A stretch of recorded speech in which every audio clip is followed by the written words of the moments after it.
எப்படியோ சாகத்தான் போறா என்று சொல்ல ஸ்டீவன் டாக்டர், இல்லை கயல் நம்ம ஆஸ்பத்திரியில் வேலை செய்கிற பொண்ணு, கயலை எப்படியோ காப்பாற்ற வேணும் என்று சொல்கிறாரு. சரி, உங்களுக்காக ஒரு 1 hour பார்ப்பேன், அதுக்கு மேலே டைம் கொடுக்க மாட்டேன் என்று கௌதம் டாக்டர் சொல்கிறாரு.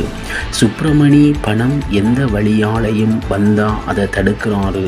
ஆனால் எந்த வழியில் தடுத்தாலும் ஆனந்த் எப்படியோ பணத்தை கட்டி நான் கயலை காப்பாற்றுவேன் என்று சொல்கிறாரு.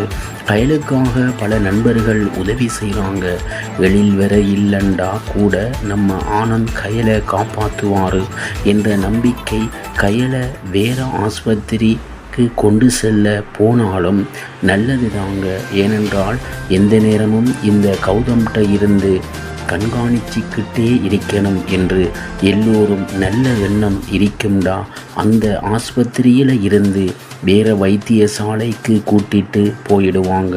நம்ம ஆனந்தி கயல் நல்லபடியாக சுகமாக வேணும் என்கிறதுக்காகத்தான் அவளுக்கு இன்ஜெக்ஷன் போடுவாங்க என்று நம்ம ஆனந்தி இப்பவும் நம்பிட்டு இருக்காங்க.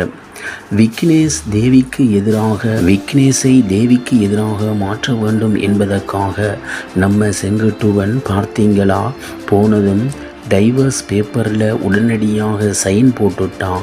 நீங்கள் தான் தேவியை நினச்சிட்டு இருக்கீங்க என்று விக்னேஷின் மனதை மாற்ற செங்குட்டுவனும் விக்னேஷின் குடும்பத்தினரும் முயற்சி செய்கிறாங்க.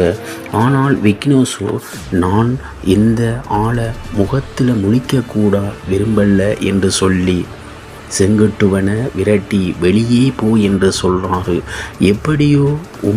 எப்படியோ உமாவை இந்த வீட்டுக்கு கொண்டு வரணும் என்று சொல்லி வேதவள்ளி குடும்பத்தினரும் முயற்சி செய்கிறாங்க.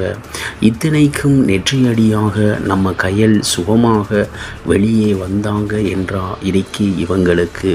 சரி, கயல் சீரியலின் சுவாரஸ்யமான கதை இப்படி செல்லுதுங்க. சரி, சுவாரஸ்யம் உங்களை காத்திருக்கிறது. சரி, மீண்டும் சந்திப்போம்.